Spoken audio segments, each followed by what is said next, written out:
Good afternoon. Welcome to 60 Minutes Nigeria. My name is Egosa Agbonlao. Today's episode promises to be exciting.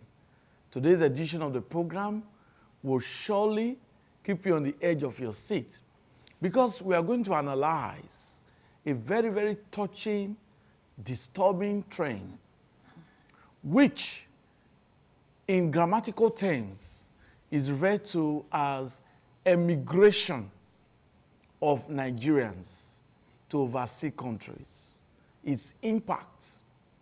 But in colloquial terms, it is referred to as Jaas Syndrome. Jaas Syndrome is a locally coined word to represent the traveling of Nigerians, the traveling of Nigerians from their country to other countries for greener pasture. But we're getting additional information that it's not only for greener pastures now, but because of the insecurity in Nigeria, because of some anomalies in the country, some Nigerians prefer to have peace of mind, to live in a better climate. That's another school of thought. Well, I have in the studio a former chairman of the National Youth Council of Nigeria, Edo State Chapter, Comrade Osaon Obasuyi.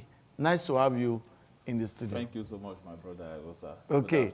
There's no other person better than Comrade Osaon Obasuyi to really analyze this issue because he's been with the youths for years, and the youths form a larger percentage of Nigerians who are really involved in this Jaas Syndrome, which is known as Emigration of Nigerians. So, I'll get your opening remarks, Osaon Obasuyi. What are you still doing in Nigeria? Let's start from there. Thank you so much, man. Okay. It was a good afternoon, viewers. Yes.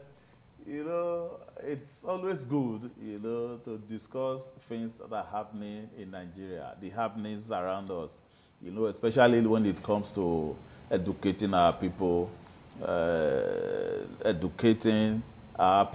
and then also trying to entertain our people, and then passing information to our people. It's always good and it is important.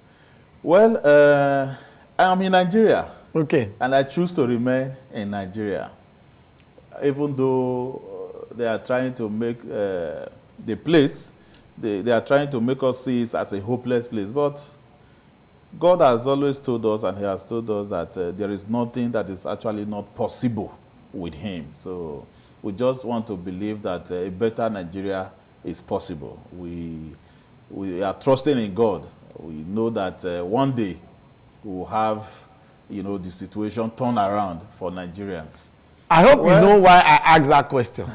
I asked that question because I'm very convinced that you know so many people that have already left Nigeria. Well, before now, like you mentioned just now, that is within the youth age. Yes. But I tell you, it's no longer within the youth age.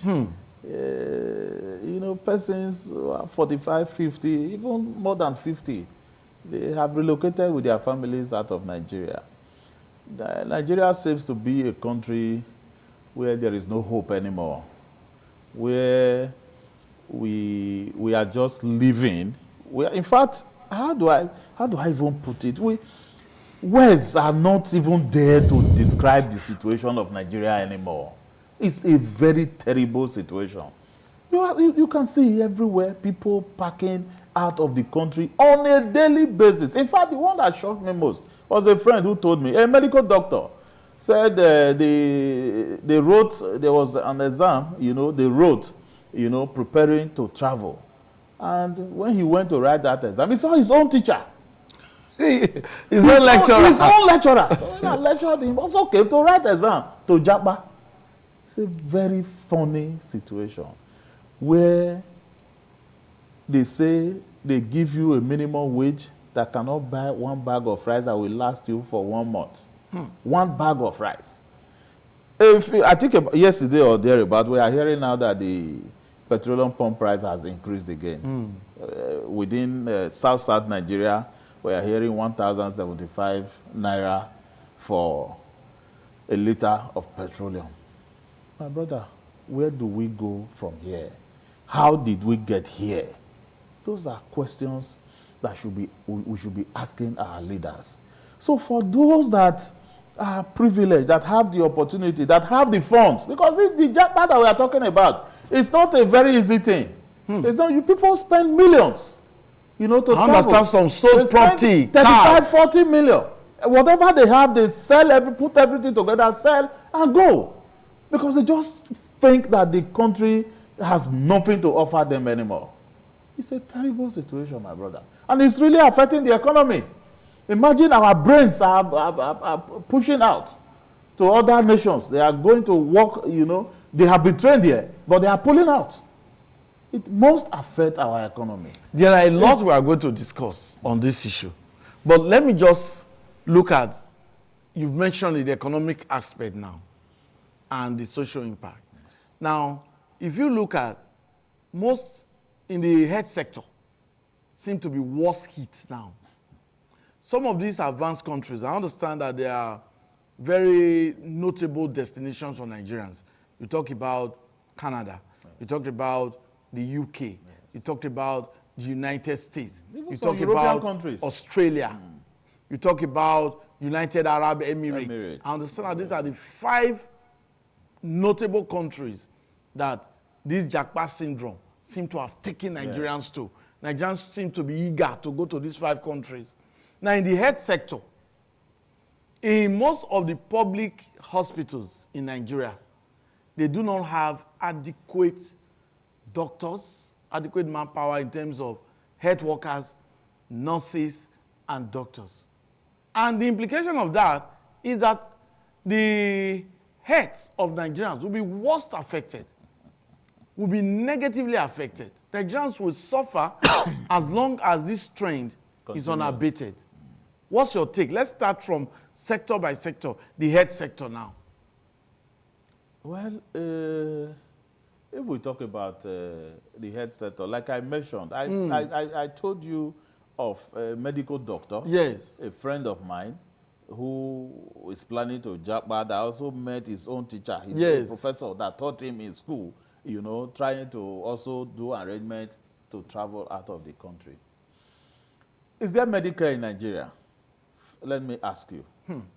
It's in a poor state. People are living by grace in Nigeria. This is Nigeria where malaria can kill. This is Nigeria where you hear that, somebody who is sick, just little rise of blood pressure, they'll tell you that the person is no more. Because we lack Medicare in Nigeria. Those are some of the reasons why a lot of persons are also traveling. Because they want to go to a place, you are sick. Some kind of sickness that that will be easily, treated in the Western world. Here, in a twinkle of an eye, you hear that the person is no more. So when you have the resources, you try to move to a place where you are sure that you can get medical attention, where you are sure that what you are going to eat on a daily basis will not be your problem, where you are sure that the system is working. The system is not working in Nigeria. Before now, we used to mind our words to say that Nigeria is a failed state. But now, everybody is aware, it's in the obvious, that Nigeria is a failed state. Until our leaders begin to... I'm not sure that this crop of leaders that we have will even have a rethink. I'm not sure they have plans to govern this country. They were just after, hijacking power. And that they have done. And they are satisfied. They are okay. They are comfortable with this situation. Okay. Nigerians are dying. Okay. So it's a terrible situation in terms of the health care. Because most of the trained... It takes years to train a medical doctor. And sometimes when a medical doctor is even trained, when he graduates, that does not make him the best yet. At all. They continue to write exams. Yes. They now Yes. work under consultants. Yes. Yes. They work under consultants for years to acquire practical knowledge. That's why they do residency. Yes. So after all the years of training, the next thing, it takes all that training to The another knowledge country. and japa. It is a very pathetic situation. It's a sad one. But there is another school of thought that says that, oh, what is happening now is slave trade. Slave trade where Nigerians on their own willingly surrender themselves to other countries, because when they are there, they are like second-class citizens. They are not, it's not the kind of privileges they enjoy in their country. They don't have that there. And there are some Nigerians who are not, apart from the doctors and the nurses, some other Nigerians, they do very odd jobs in so-called advanced countries. Odd jobs that they will not do in Nigeria. Have you heard things like that? Mr. Yes.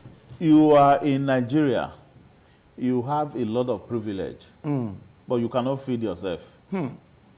Your family member who ran away to seek greener pasture elsewhere is living like a second class, third class, or even fourth class citizen. And that same person is feeding you in Nigeria.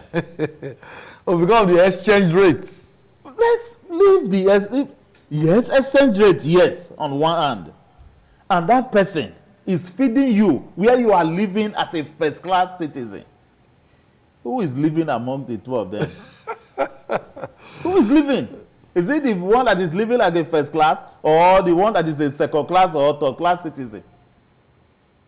It's the cards are before us. Yes. We can see them. We know what is happening. Let me go and live like a third class, fourth class citizen, instead of living in my own place, in my country, like somebody that is in the zoo. Like somebody that is in the, like the other musician would say, there's a shit hole, like Donald Trump. Yes. So Nigeria is a shit hole. Just joining us is a renowned analyst, a clergyman as well, Dr. Emeka Ekuga. Nice to have you. Thank you. Okay. Before you joined us, our comrade Osaon Obasuyi has been able to give us the template. He has mentioned how a medical doctor went to write an exam in order for him to travel, only to find out that his own professor that trained him was also amongst those to write the exam. It's as bad as that. Now, Emigration of Nigerians, known as Jaas Syndrome. What's your take on it? Well, what do you expect from somebody who a platform that where a platform is supposed to function well is not well prepared? The next thing is to find a way to survive. It's no longer a news that professionals in our country, Nigeria, are leaving Nigeria to other countries. It's no longer a news. The reason is because the economy of this country has been very bad.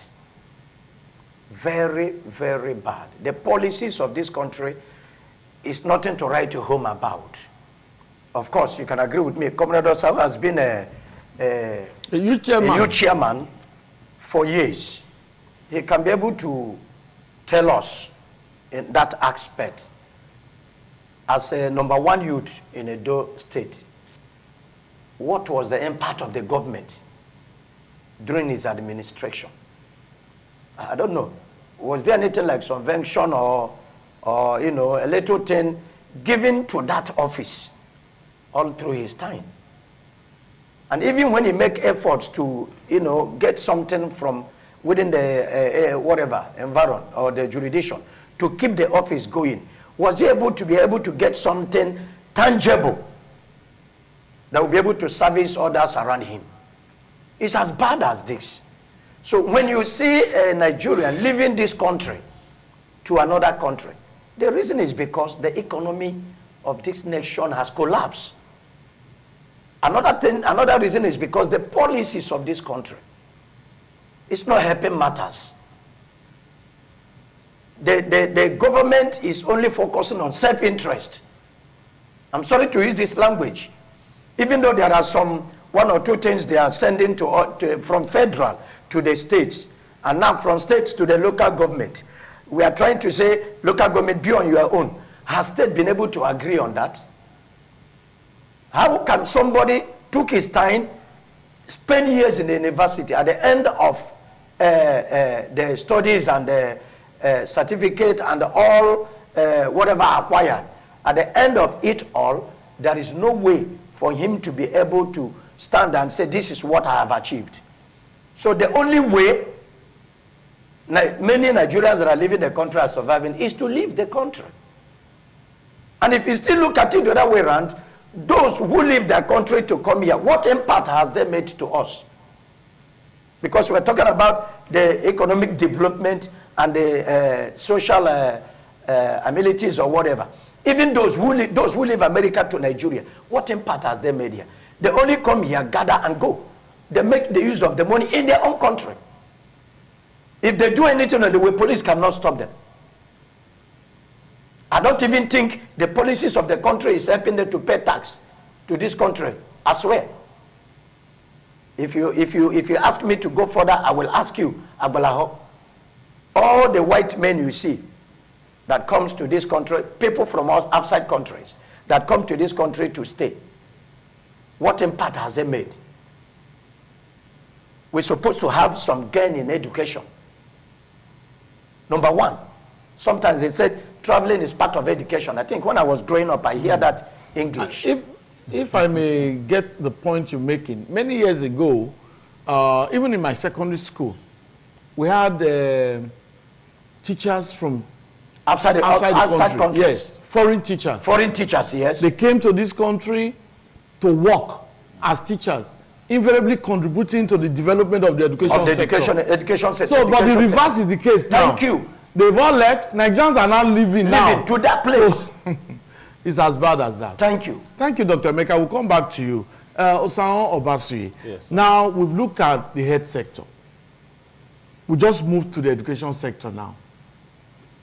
The trained lecturers prefer to teach overseas because of greener pasture. What do you think government should do to stop this trend? Well, my brother, like I have always said, if you don't have the right platform, you just be jumping up and down without achieving anything. The lecturers that we are talking about, they have contemporaries outside this country. They have their colleagues that are working as lecturers as well, you know, outside the country. Can they actually now measure themselves, you know, with those that are working outside this country? They cannot. So, in order to be able to live a good life, they will want to travel. So I think that our government should have a rethink. Our government should be able to engage these people, you know, in a way that as you work, you should be able to get something for what you are doing. You should be able to live a good life. You should be able to take care of your family. You should be able to put food on your table, on the table for the family. Because you can't be working and at the end you have nothing to show for it. And you expect such a man, such a worker, to continue to work and be happy. It's not possible. So government should have a round table, in virtually all the sector. It should not just be education sector alone now. We have discussed the health sector like you said. All right. And what is also happening in that sector is not encouraging. Likewise, the education sector. Every other, I think Nigerian government should. It's terrible. It's terrible. It's terrible. We have to redesign the entire system. Okay. We have to redesign it. Like I said, yes. Nigeria is a failed state now. We are no longer afraid to say it. It's a failed state because nothing is working. Nothing is working in Nigeria. Okay. So why I will not agree with you? Why I will not agree with you that Nigeria is a failed state? The president just made a statement that Nigerians will thank him later for the hard decisions he's taking. He said these decisions, these economic policies, in the long run, we favor the country. You know, you have never agreed with us when we make there are certain like things you this said on in your the program. You have never agreed with us. But we also come again to discuss the matter, and we'll still be on the same table where we belong. The Dangote refinery that all of us were thinking, oh, it's going to be the way out of the common masses. Yes, to all of us. They have made mockery of it. They have made nonsense out of the refinery. They told us that when that refinery come on stream, oh, everything is going to be nice. Fuel will come down to whatever amount. The refinery is on stream now. We have been told that they produce fuel, that they give out fuel. Just yesterday or so, we now hear that we have to buy fuel at 1,075 naira a litre in the south side. I bought, when you mentioned it, I bought for 1,200 a litre. PMS. The 1,075 that we are talking about now is NNPCL price. For the other marketers, the NNPC price is supposed to be slightly below 1,000. They have their price. They have their it has been sketched out in the various states, geopolitical zones. It has been sketched out. So for South Nigeria, it's 1,075 naira per litre. That's for NNPC price. Other states, there are some that says for 1,300, 1,250, 1,200, as the case may be. Assuming it is 1,000, you buy 40 liters of fuel, you pay 40,000 naira. It's a terrible situation. So I think the government of the day, government at the center, should begin to think of what to do to regain the trust of the people. They have the people have lost confidence in government completely. Everybody are now trying to live on their own. You imagine you are in your house, you provide water for yourself. Sometimes you have to provide electricity for yourself. When they are unable to generate and to supply, you have to buy fuel to run your generator, provide electricity for yourself. Sometimes you have to come together, you know, those living around you to fix BEDC, transformer, whatever, or buy cables and all those things. Even when you fix it. You have to fix it, you know. Is it not when the power hits, you begin to get light? Everything you have to get it for yourself in Nigeria. It means the system is not working. The system has failed. You can't be singing the same song or doing things the same way and expect a different result. You need to try, you know, other tactics if you actually need change in the country. The suffering is too much. People are dying on a daily basis. People cannot feed themselves. And the government they are not doing anything.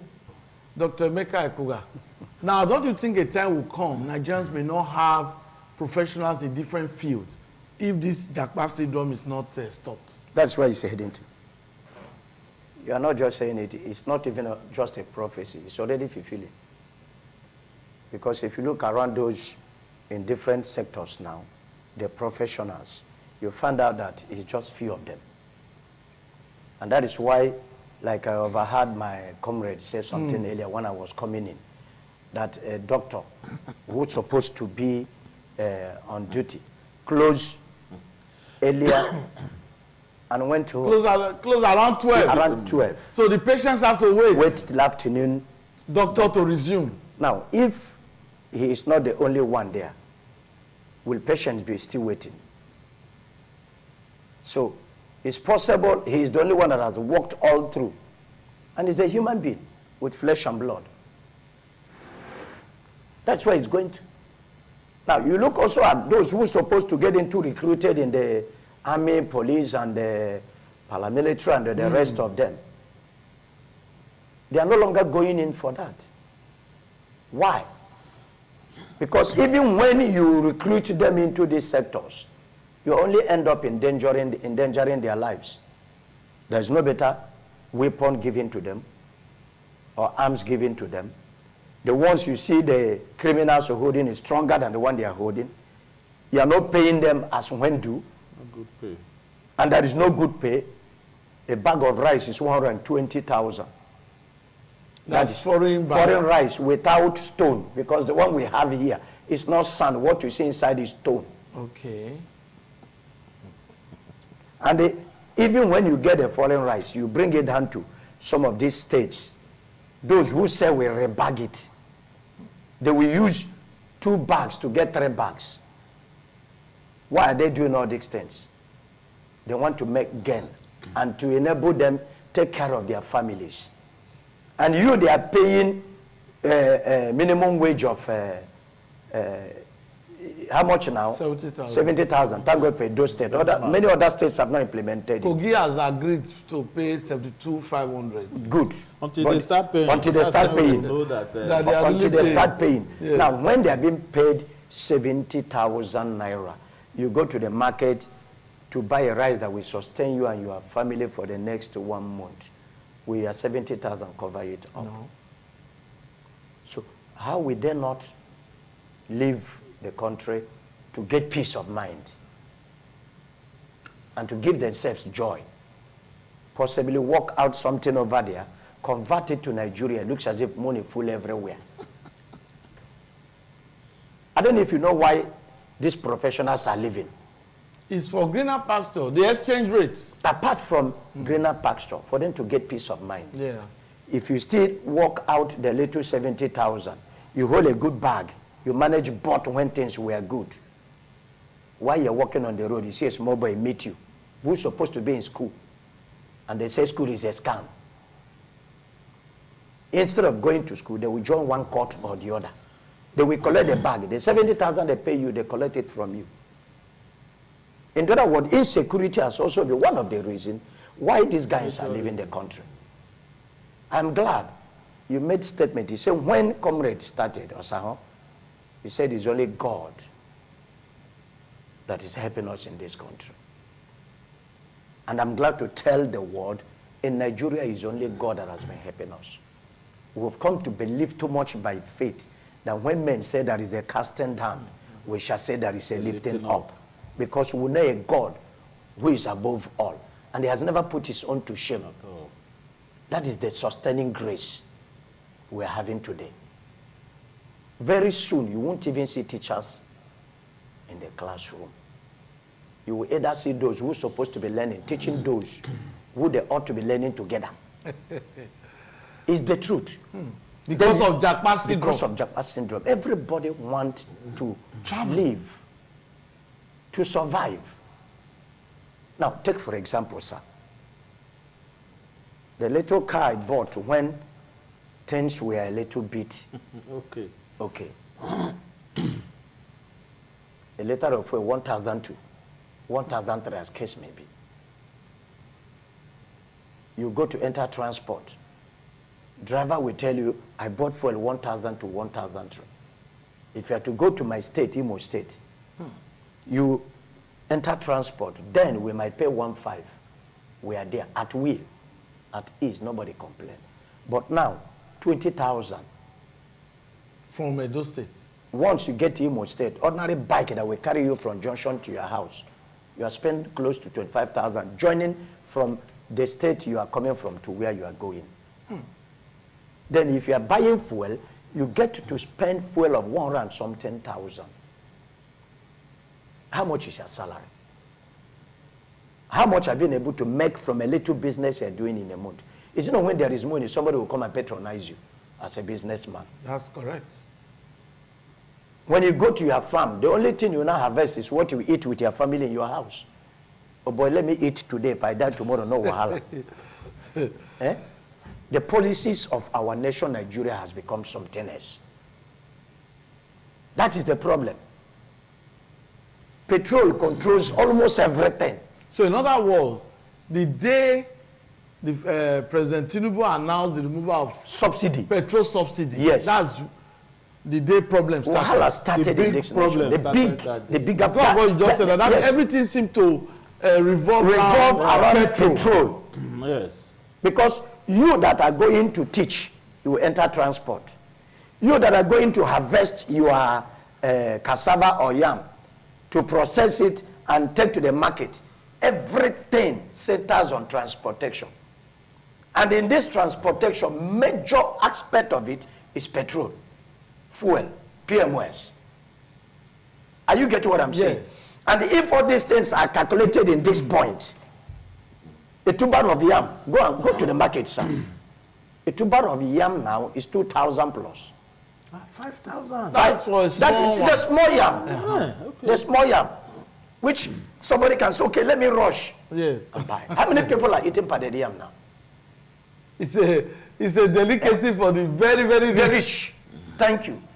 So, and vegetable to cook so that you will still live longer, because my brother, what are you talking about? If you talk about eating a good food, yes, I good will diet. you off camera today. Good diet. Talking about live good diet. We are not talking about good food, because nobody is dieting again.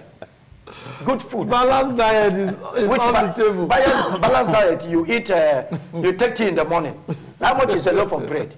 In the afternoon, you eat maybe gari or whatever. In the night, you eat rice, or whichever.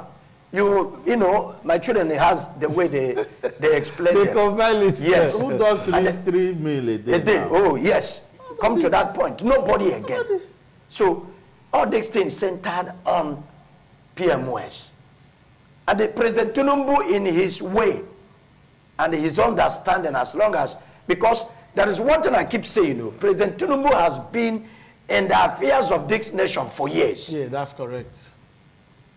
8 years of Buhari has been there.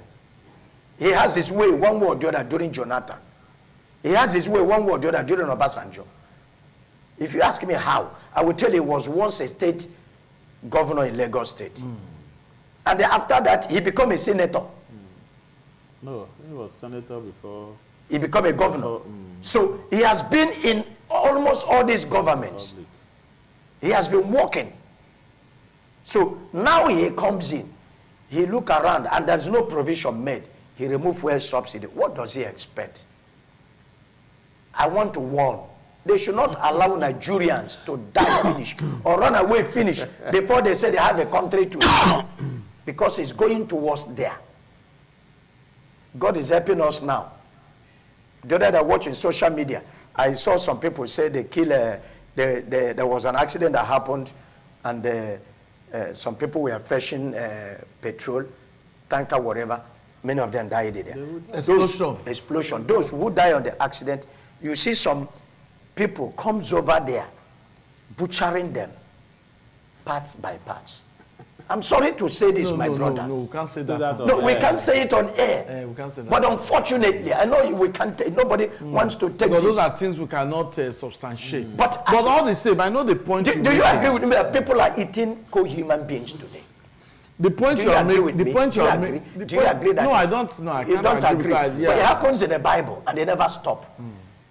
But all the same, I know the point Dr. Mbeka is making, that the hardship is affecting even the thinking of the normal human being. Thank you. I agree on that side. I know what you are saying. Even if it's the way you are pushing it. It is unacceptable for people to become cannibals. Cannibals are those who eat human beings. It's unacceptable. It's unacceptable. In a sane society, that should not be. Like I said, Dr. Mbeka, I said something in one of my programs here. Yeah. And I'm going to repeat it. We all have agreed that the hardship in the country has pushed people to be involved in this Jaas Syndrome. Both the educated, both the skilled labor, yes. the unskilled labor. The unskilled now, most of them, the youths, they go through sea. Some will die in the process of trying to find their way into European countries. That's right. The skilled labor, like the doctors, the nurses, they are in high demand in some of these advanced countries, the UK, Canada, Australia. In the US. In the US. And some person says it's like slave trade again, because the white man did not come to your country now to force you to come and work in his country like it was in the slave trade era. But now, Nigerians willingly travel to foreign countries because of the situation they find themselves in their own country. But with all that I've said, every family should also think out of the box. some persons live in the street. You have very many uncompleted buildings. Plant vegetables there. Plant vegetables. So you may not have land, or you may not want to go far because of fear of herdsmen, criminal herdsmen. Because there are good herdsmen, there are criminal herdsmen. Now you don't want to go that far. Just in your area, look for a completed building. I'm coming, Dr. Beka. Excuse me, sir. Look for a completed building, plant vegetables. That will help you to get that instead of buying. So that is just an aspect from me. There are other areas you must think. Yes. Thank you. I think what you just said has been on practice. I am a witness. If you come to my compound, it's fenced around. So that is you. Mine is but many people are not. Now many people prefer to come and harvest your own. Listen now. I have a neighbor. I have a neighbor. Yes. By the grace of God, the woman and the husband is so strong to make sure hunger no go kill them. The husband has a shop somewhere in Uribi where he sells furniture. But when you come to farm, by the side of their house, you need to see yam, you need to see cassava. Another uncompleted building, she did it the same. But do you know, we woke up, we discovered that all the yams has been rooted up. And when they root it, they will put the stick back to the ground. For you to think that the thing is still there, you will know. Until when the woman started noticing that the leaves were drying up. He said, he put her on the door. They don't come out, they cut them. They don't root them out. The yam is no longer there. 24 hours, that is what is happening. Why? Those days is sacrilege. Why? Yes. Hunger. So even, will he be encouraged to plant again for another to harvest? It's terrible. So what are we talking about? The hunger is so terrible. The fear of going far because of the bad handsmen is there no more. Now, you also come close. Before you wake up in the morning, you can't find one pin you've planted. I'm like, oh, where are we going from here? The thing still go back to the government. The policies. The policies. I repeat again. I know you will not agree with me. The policies. I wouldn't have seen these children going into internet fraudsters. Oh, they wouldn't have done that. I'm not encouraging it, and I will not encourage it. But the reason why you see them pushing themselves, not minding how they sold their soul, is because the country we find ourselves, Nigeria, is no longer the country we call Nigeria. Thank you, Dr. Meka. We'll come back to you. Osama Basui, the way forward. Now we've identified, yes, Jaas Syndrome will surely deplete any country where it exists. And right now it exists in Nigeria. The doctors, some medical facilities now, they don't have doctors. They don't have adequate nurses. Trained nurses, well-trained nurses. So it's a problem already, especially in the health sector now. Because it takes years for you to train a doctor, a medical personnel. And after all the training, he or she leaves. Carry the wealth of knowledge to another country. What of who is training you is not there to train you. Yeah. What happened in future? What is the way forward? The way forward, like I said before now, the government at the center need to begin to think of what to do by returning to the drawing board, looking at it sector by sector. I am glad during the Independence Day speech by Mr. President, he announced that he was going to set up a youth conference where the youth will come together and discuss the way forward.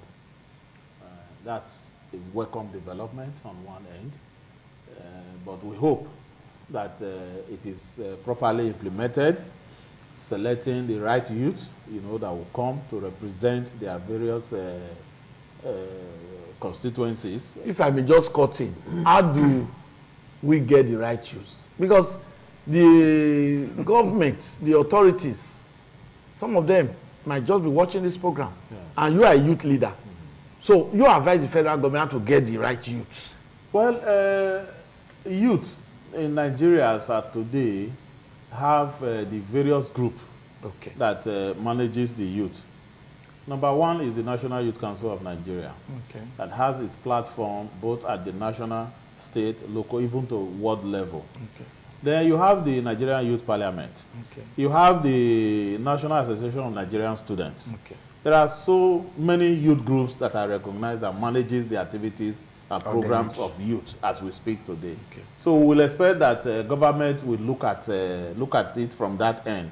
They should not be thinking of bringing their political youth, bring in PDP youth, APC youth, whatever party youth, and then to come and decide. It won't work. But when you look at these persons that are in the activities of youth development, involve them. A lot, will be able to, to take place, and a lot will be done. What I am even saying now is that at the end of the conference, whatever resolutions that will come from there should be properly implemented.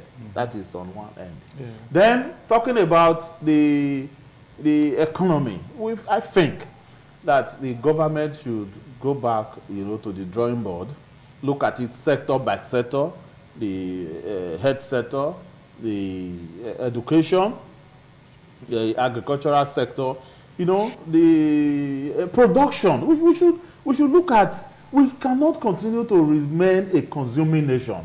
We should produce. By the time we continue to consume. It's a problem. But when we think around, also producing certain things, we are able to take care of ourselves. I think Nigeria will move forward. We should diversify. We on many occasions, we have discussed this issue of diversification, into different areas. We should not just rely on this oil economy that is no longer booming. It's no longer booming. It's not saving the country anything anymore. In fact, the oil that we are talking about today, this crude oil thing, has landed Nigeria in more trouble than it has helped Nigeria. So I think that government at this time should be able to think of other areas, to diversify into. Engage our youth. We have the manpower in Nigeria. Only now that they are beginning to, run out of the country because of the situation we have found ourselves. But if the government, as we speak today, is able to, give an enabling environment, the youths are ready to stay. They are ready to work. Nigeria will move forward. Thank you very much, Samuel Basi. Your closing remarks, Dr. Emeka. All right. I think I should say this very direct. Okay. And they don't interject me because I know you are going to say, we don't say this. Your closing remarks. My closing remark here, Nigerians and the government should stop playing politics in everything. Now, he made mention of production. I remember when I was growing up, I traveled to Enugu State. And I remembered a company called Aramco. They assemble vehicles. I remember when I was growing up, I heard about rubber research whatsoever. Here, they produce tires. Are they still producing tires? With rubber, Michelin and all have you. These things was all getting from this country. Then I remembered a few weeks ago, there is this, whatever in Inewi, in the eastern part of the nation. This, they produce this keke that use solar now. Yeah, CNG. Or you recharge. Okay. Electric tricycle. Oh, they've started it? They but the question is, would they be encouraged? Federal government should encourage all these intellectual young men and women that are bringing out things that will help the nation to also bounce back. Because it's not all centered on petroleum. It won't all centered on oil. But when you encourage all these things and empower local production, and empower them, you will see things becoming real. Okay, thank you, Dr. Things working out. Thank you, Dr. Emeka. That's a wonderful contribution. I understand that in Inewi, electric tricycles, that's a good development. And these local manufacturers, they need the encouragement of government incentives, loans, and all of that, so as to boost the economy.